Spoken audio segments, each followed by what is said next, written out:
Ipinahiya niya ito sa harap ng buong paaralan. Ang hindi niya alam, isa siyang reborn survivor ng apocalypse, na may kapangyarihang mag-utos ng solar flames at talunin ang mga halimaw sa isang suntok. Sa 364 na araw, ang mundo ay babagsak sa kaguluhan. Ngunit si Fang Yi ay hindi ang parehong batang lalaki na minsan niyang kinaawaan, siya lang ang pag-asa ng sangkatauhan. Matapos gisingin ang isang misteryosong sistema mula sa bingit ng universe, nagsimulang sumipsip si Fang Yi ng mga anomalya ng aura. Nakuha ang ginintuang pamamaraan ng paghinga ng araw at na-encode ang enerhiya ng yang sa mga sandata. Habang ang mundo ay tumatakbo pa rin sa mga grado at pera, siya lamang ang nakakaalam na ang panahon ng mga cultivator ay tumataas, habang ang mga estudyante ay natarante sa mga heatwave at bumabagsak na abo. Lumalakad siya sa mga disaster zone at lumalabas na kumikinang, habang tumatakas ang iba. Binubuksan niya ang mga sandata ng espiritu, nililinis ang mga sirang lupain, at nakipaglaban sa mga mutated na hayop gamit ang mga gintong kamao. Pinanday niya ang eskarlata na apoy na espada sa pamamagitan ng pagbulusok nito sa lava.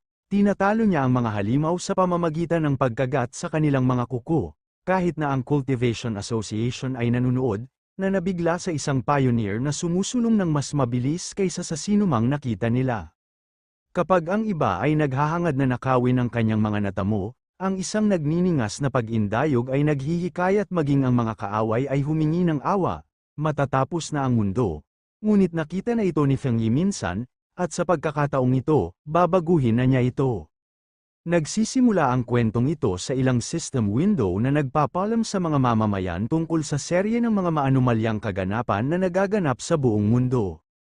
Isang higanteng abalone ang naiulat na natagpuan ng mga mangingisda sa baybayin, napakalaki na kahit 10 tao ay hindi makapaligid dito, na pinaghihinala ang isang mutation na dulot ng nuclear wastewater. Mayroon ding impormasyon tungkol sa isang sinaunang puno sa isang lugar ng turista na lumalaki ng ligaw, kumakalat ang mga ugat nito ng kilometro, at mga bitak na lumilitaw sa lupa dahil sa isang posibleng abnormal na pulso ng lupa.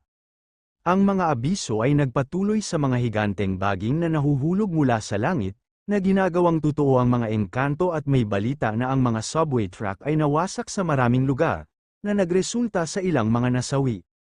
Walang nagbigay pansin dahil alam nilang ang lahat ng ito ay hindi hihigit sa isang grupo ng mga sensationalist na headline, hindi masyadong naiiba sa maling alarma tungkol sa kagat ng zombie taon na ang nakakaraan. Maraming mga mag-aaral ang nagtipon sa harap ng paaralan, isinasaalang-alang na ang mga lokal na alingaungaw ay mas kawili-wili kaysa sa mga balita.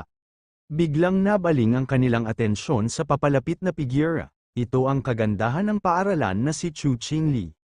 Kaagad, nag-isip ang karamihan kung sa wakas ay makikipaghiwalay na siya sa kanyang nobyo. Ayon sa kanila, ang relasyon ay walang iba kundi isang gawa ng kawang-gawa sa kanyang bahagi. Si Chu Qingli ay natanggap na sa Chengcheng University, habang ang kanyang kasintahan ay hindi pa nakapasok sa isang disenteng universidad. Dahil dito, ang kanilang mga kinabukasan ay nasa ganap na magkakaibang antas. Lumapit si Chu Qingli kay Fang Yi at tinawag ang kanyang atensyon. Lumingon si Fang Yi na medyo curious, sa malamig na ekspresyon, ipinaliwanag niya na pinag-isipan niya ito at hindi makatutuhanan ang kanilang relasyon. Ang pag-ibig sa paaralan ay palaging umabot sa punto kung saan nagising ang isa at napagtanto na hindi sila para sa isa't isa. Ang isang buhay na magkasama, ayon sa kanya, ay nangangailangan ng hindi lamang lakas ng loob, kundi pati na rin ang pagiging tugma. Para sa lahat ng kadahilanang ito, pinakamahusay na tapusin ang mga bagay. Inisip niya nang may pang-aalipusta na kahit anong pilit nitong makuha siya pabalik, imposible yun, nanatiling tahimik si Fang Yi, at nang mapansin ito, inisip ng mga tao na ang kawalan niya ng reaksyon ay dahil sa sobrang gulat niya na siya ay bumagsak o nawalan ng malay. Kung tutuusin, siya ang kagandahan ng paaralan. Inaasahan nila sa ating bida na siya ay nakaluhod, nagmamakaawa ng isa pang pagkakataon. Gayunpaman, sa pagmamasid sa kanya, napagpasyahan lamang nila na hindi siya katugma sa isang mayaman at magandang babae, isang palaka na nagnanais ng isang swan, sa isang kalmadong tingin. Pumayag si Fang Yi na makipaghiwalay sa kanya, iniwan si Chu Qingli at ang iba pa sa gulat. Nang makitang wala na siyang masabi, tinalikuran siya ng ating bida at nagpas siyang umalis, nagpanik siya at tinawag siya. Sa isang matalim na tingin, lumingon si Fang Yi at tinanong kung ano ang gusto niya. Habang ang kanyang mga mata ay nagniningning sa galit, nilinaw niya na wala siyang pakialam kung ano ang iniisip nito o kung anong mga trick ang kanyang gagamitin, hindi siya babalik sa kanya. At gusto niyang maging malinaw ito, sinimulan siyang titigan ni Fang Yi at hiniling sa kanya na huwag purihin ang sarili, na tinawag siyang kagandahan ng paaralan. Nang marinig ito, nanlaki ang mga mata niya sa gulat, na ikinamula niya. Ang iba ay nabigla sa inasta ni Fang Yi. Alam ni Fang Yi na si Qiu Qingli at ang iba pa ay walang ideya kung ano ang mangyayari. Alam niya na ang kasalukuyang mga tuntunin ng lipunan, tulad ng pera at edukasyon, ay malapit ng maging abo. Hindi nila alam na siya ay bumalik mula sa isang sakuna sa hinaharap, isang lalaking muling isinilang sa timeline na ito. Dahil dito, ang Qiu Qingli na nauna sa kanya ay, para sa kanya, ay isang malayong estranghero sa ibang buhay. Umalis si Fang Yi sa paaralan, mayroon siyang mas mahalagang bagay na dapat asikasuhin. Para sa kanya, ang mga kagandahan at reputasyon ng paaralan ay hindi nauugnay, dahil ang lahat ng bagay ay malapit ng ganap na muling magbago ng ayos. Ang tunay na krisis ay nagbabadya sa buong sangkatauhan sa Blue Star. Nagsimula ang lahat noong nakaraang gabi, nang magising si Fang Yi at ipinakita sa kanya ng ilang kakaibang bitak ang hinaharap, at pagkatapos ay ipinaalam sa kanya ng system na may nakitang pagbawi ng aura. Ang buong pag-activate nito ay magaganap sa loob ng 364 na araw, 11 oras, at 59 na minuto. At kapag nangyari ito, ang mundo ay sasailalim sa isang hindi pa nagagawang pagbabago. Medyo nalilito si Fang Yi. Ilang figure ang lumitaw sa kanyang harapan, at ang sistema ay nagsiwalat na ang mga patakaran ng lipunan ay muling isusulat. Ang panahon ng mga cultivator ay malapit nang dumating at kapangyarihan ang magiging bagong pamantayan. Medyo na-curious ang ating bida, iniabot ang kanyang kamay at tinanong kung sino ito, pagkatapos ay isang kakaibang liwanag ang nagsimulang lumitaw sa kanyang harapan. Lumitaw ang isang window ng system, na nagpapaliwanag na nagmula ito sa mga hangganan ng universo at gumamit ng mga top-tier na algorithm na isinama sa mga lihim ng kosmiko. Ang tungkulin nito ay automatikong makabuo ng mga diskarte sa paglilinang batay sa mga espiritual na materyales na hinawakan ng host, na nagpapakita na ang mga kasalukuyang pamamaraan ay zero. Nagsimulang iabot ni Fang Yi ang kanyang kamay, at nanlaki ang kanyang mga mata sa gulat nang dumaan ang kanyang kamay sa bintana ng system. Pagkatapos ay lumitaw ang isang malakas na halimaw at nagsimulang umungol. Si Fang Yi ay paralisado, at ang kanyang mga mata ay puno ng takot. Sa loob ng bibig ng halimaw ay isang bangkay, at ang sistema ay nagsiwalat na ito ang kanyang katapusan bilang isang ordinaryong tao, pati na rin ang kapalaran ng bilyon-bilyon sa Blue Star. Napalunok ng laway si Fang Yi at hindi naiwasang makaramdam ng takot. Inilagay niya ang kanyang kamay sa kanyang dibdib, at puno ng pag-aalala ang kanyang mga mata. Nagsimulang magmuni-muni si Fang Yi at inalala ang kanyang nakaraang buhay. Isa lamang siyang karaniwang tao, na dala sa agos ng mga pangyayari, nagpupumilit lamang upang mabuhay ng may pag-asang malampasan ang sakuna. Gayunpaman, nasaksihan niya ang pagbagsak ng kanyang bansa at ang pagdurusa ng mga tao, at sa huli, hindi siya nakatakas mula sa mga mutated na hayop. Naalala niya ang pagkamatay sa kawalan ng pag-asa, puno ng galit, at may matinding pagnanais na maghiganti. Nagsimulang lumiwanag ang kanyang mga mata sa determinasyon, habang iniisip niya na marahil ito ang dahilan kung bakit siya napili ng sistema at ibinalik 1 taon bago ang pagbawi ng aura. Sinimulan niyang iabot ang kanyang kamay, alam na sa sandaling ito, karamihan sa mga tao ay walang ideya tungkol sa pagbabagong darating. Hinawakan ni Fang Yi ang mga fragment ng system at nagpa siya na gagamitin niya ang bawat anomalya na dulot ng aura sa kanyang kalamangan. Ang sistema ay nagsimulang magsimula ng isang bagong pagsusuri. Nagsimulang lumiwanag ang mga mata ng ating bida, nang ipaalam sa kanya ng system na matagumpay itong na-link. Ang isang bagong landas ay na-unlock, at ngayon ang lahat ng umiiral ay maaaring magamit bilang materyal. Ang kanyang misyon ay upang mangolekta ng makapangyarihang mga pamamaraan at kakayahan upang maging isang malakas na cultivator at iligtas ang mundo. Sa lungsod, ipinaalam sa mga tao na ang sangkatauhan ay nahaharap ngayon sa isang hindi pa nagagawang krisis. Ang mga sagot ay hindi mahanap sa nakaraan. Ang tanging pagpipilian ay upang umangkop sa kanilang sariling lakas. Nagulat ang lahat, maliban kay Fang Yi. Nang buksan niya ang kanyang telepono, nakita niya ang ilang mga notification.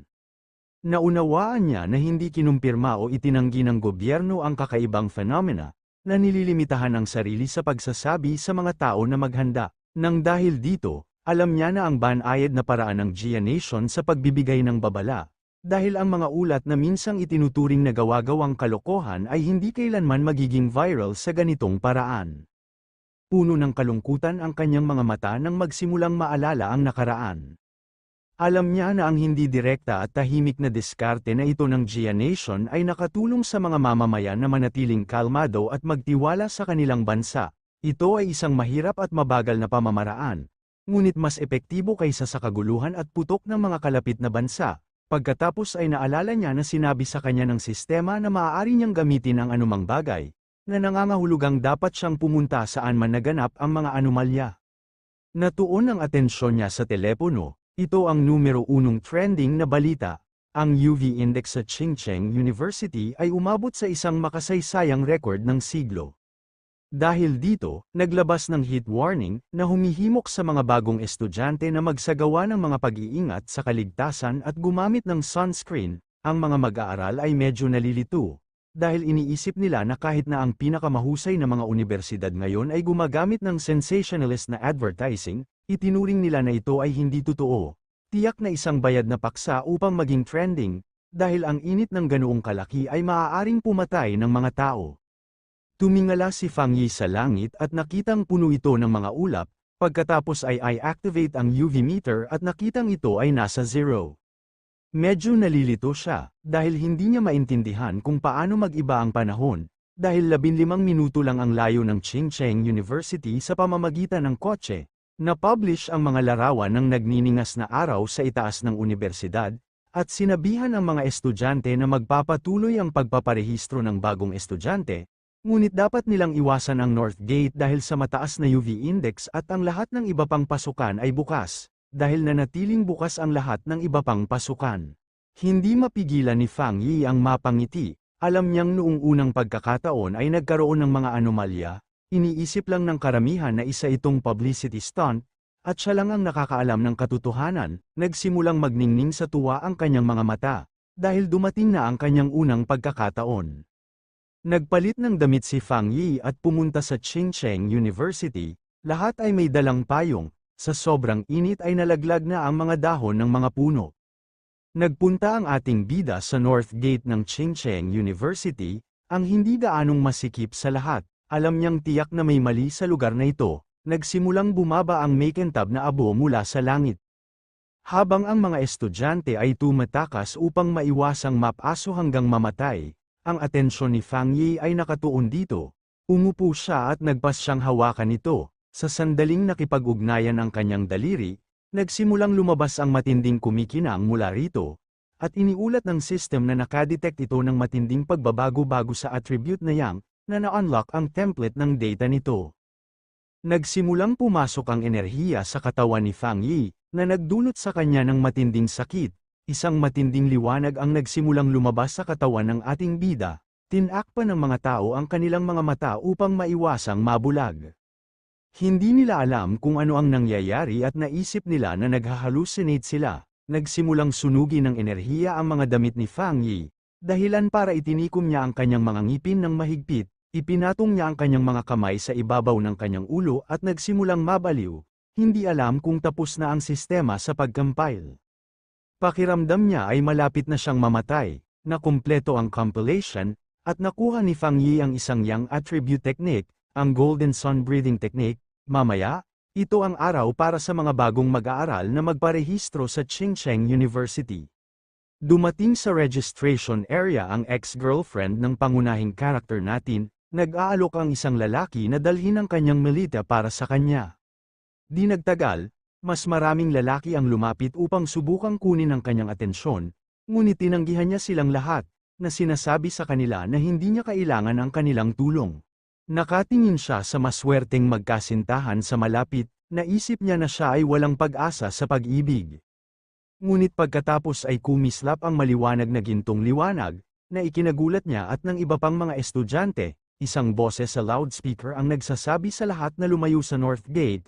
Seryoso ang itsura ng dalaga at nagpas siyang puntahan kung ano ang nangyayari. Sa North Gate, isang malaking pagsabog ng ginintoang enerhiya ang nagliliwanag sa lugar. Lumilitaw ang isang madilim na figura mula sa usok, na nagbibigay ng isang malakas na pakiramdam.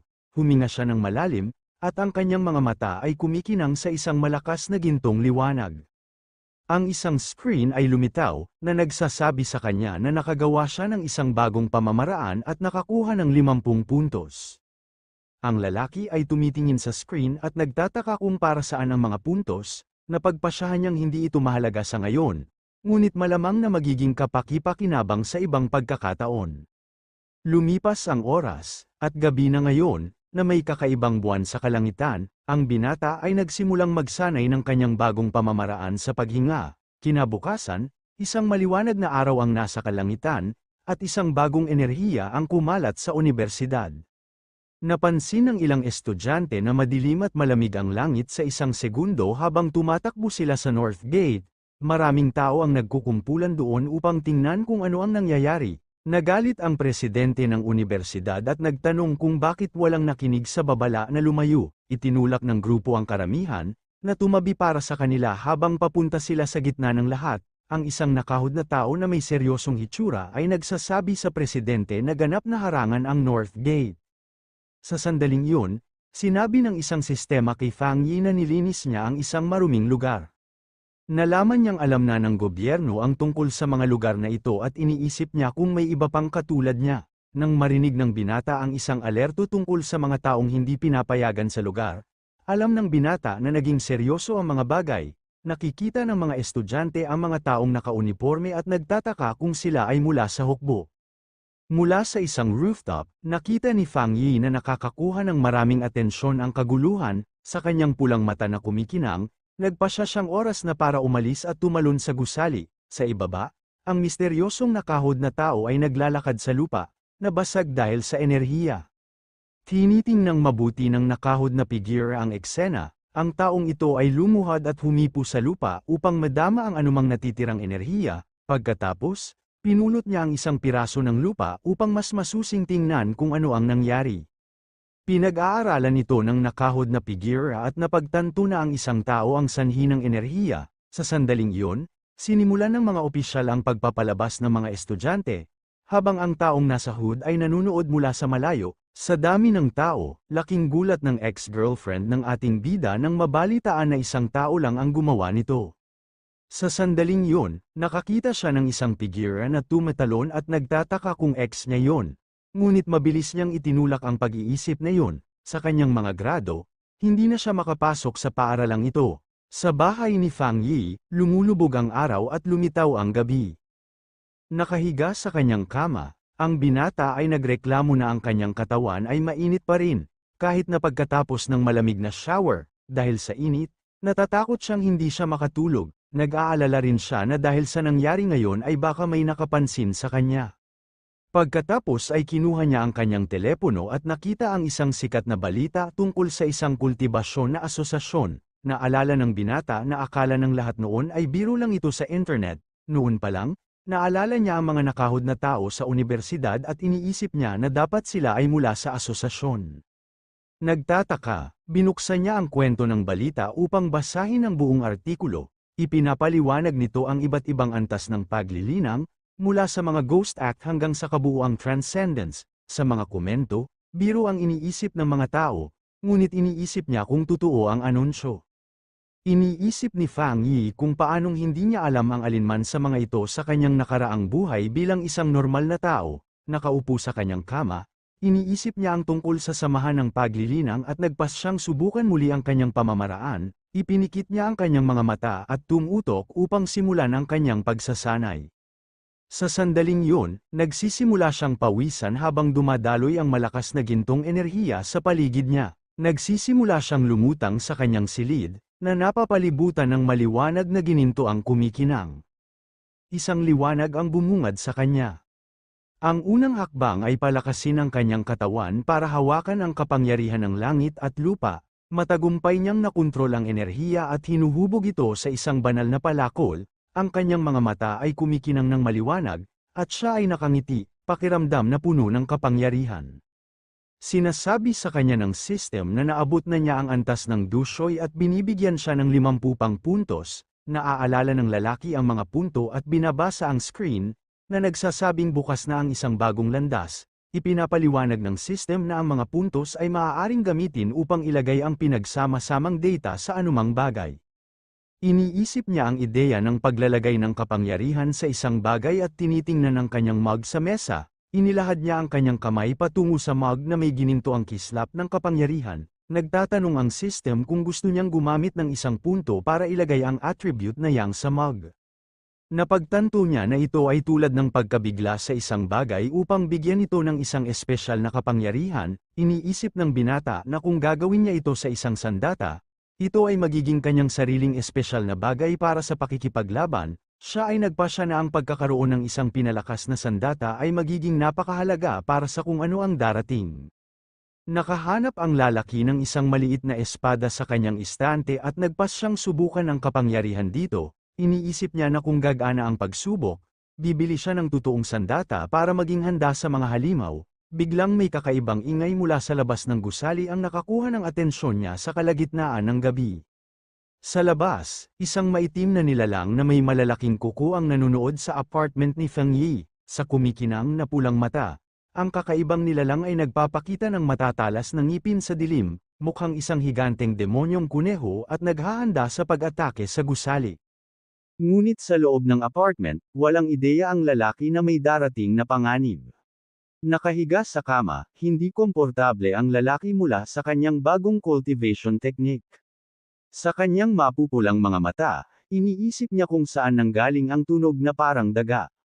Sa palagay niya ay hindi mula sa loob o mula sa mga tubo ang tunog, at maaaring ito ay alagang hayop ng kapitbahay. Sa paglalakad sa sala, naisip niya na sa kanyang mas mahusay na pandinig, normal na marinig ang mga kapitbahay. Pagkatapos ay itinuon ng lalaki ang kanyang pandinig upang makinig ng mas mabuti sa kakaibang tunog. Ngunit sa lalong madaling panahon ay napagtanto niyang may mali at naging alerto. Pumunta si Fang Yi sa pintuan at humarap sa nakakatakot na nilalang doon mismo sa madilim na pasilyo. Sa pasilyo, lumilitaw ang kakaibang nilalang na may mapupulang mga mata at tinititigan siya. Na handang umatake, nagulat siya at nakilala ang mutated beast. Isang alaala mula sa kanyang nakaraang buhay ang nakakatakot sa kanya. Kasabay nito, isang drone ang lumilipad sa lungsod sa gabi, na nagpapakita na alam ng iba ang tungkol sa panganib. Sa tuktok ng isang gusali, isang batang babae ang nagreklamo na hindi pa rin nila nahuhuli ang kuneho na kumakain ng isang pambihirang prutas. May lollipop sa kanyang bibig, ang dalaga ay tila napakakalma at may kumpiyansa sa misyon. Pagkatapos ay inutusan niya ang kanyang koponan na patuloy na magpadala ng kanyang mga update tungkol sa target na kanyang hinahanap. Pagkatapos nito, ang misteryosong batang babae ay tumalon mula sa tuktok ng gusali upang simulan ang paghabol. Nahuhulog ng napakabilis, madali siyang gumagalaw sa pagitan ng malalaking gusali ng lungsod. Biglang naramdaman ng dalaga ang kapangyarihan ng mutated beast at napagtanto niyang papalapit na siya rito.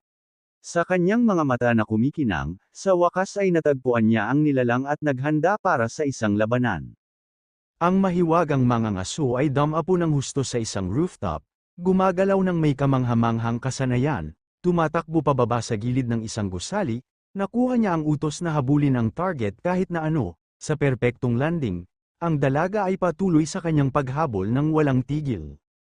Tumalon mula sa gusali patungo sa gusali, nagbabala siya na ang nilalang ay kumain ng isang espesyal na prutas at maaaring mag-evolve. Sa sandaling yon, nakita ng isang lalaking nagtatrabaho ng late ang isang bagay na mabilis na dumaan sa kanyang bintana at labis na nalilito. Iniisip niya kung may nakikita ba siya.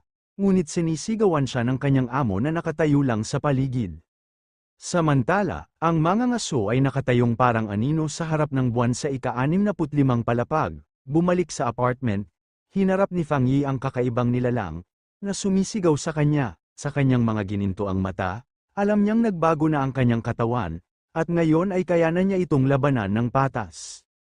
Ang nilalang pagkatapos ay umaatake gamit ang kanyang mga kuko, Ngunit ang binata ay umiwas ng may kamanghamanghang bilis.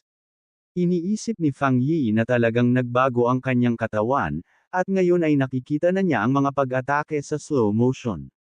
Na may sun energy sa kanyang kamay, nagtataka siya kung bakit may mutated beast na nandito kaagad. Pagkatapos ay naaalala niya ang mga bagay mula sa kanyang nakaraang buhay at nakaharap sa halimaw. Alam ng lalaki na ang nilalang ay hindi pa ganap na nag-evolve, at ang gabi ay nagpapalakas at mas nagagalit. Kaya sumugod siya para umatake, dahil kailangan niya itong pigilan, o lahat ng tao sa gusali ay mamamatay. Nakuha ni Fang Yi ang nilalang gamit ang kanyang kamay na puno ng enerhiya. Sa nakakagulat na lakas, kinagat ng lalaki ang kakaibang nilalang nang walang takot, mahigpit niyang hinawakan ang halimaw, at ang kanyang mga ginintoang mata ay kumikinang na may malamig at nakatutok na tingin. Pagkatapos ay pinaikot ng binata ang nilalang sa hangin at napagtanto na ang buntot nito ay ang mahinang bahagi nito. Sa pagkuha ng kanyang pagkakataon, hinawakan niya ang buntot ng hayop ng buong lakas. Inihagis ni Fang Yi ang halimaw sa bintana, at nabasag ito dahil sa lakas. Gamit ang kanyang kamao na kumikinang na ginto, naghahanda siyang magland ng isang malakas na suntok. Ang lalaki ay bumaril ng isang sinag ng enerhiya na tumama sa nilalang sa hangin. Ang halimaw ay pagkatapos ay ganap na natatakpan ng maliwanag na gininto ang sinag ng liwanag. Ngunit kinukuha ng kakaibang nilalang ang gininto ang enerhiya gamit ang mga bibig nito at sinubukang kunin ang kapangyarihan nito. Napagtanto ni Fang Yi na sinusubukan ng halimaw na nakawin ang kanyang kapangyarihan, at lumaban siya. Sa tingin niya ay masyadong malakas ang kapangyarihan ng araw at sinisira lang ng kuneho ang sarili.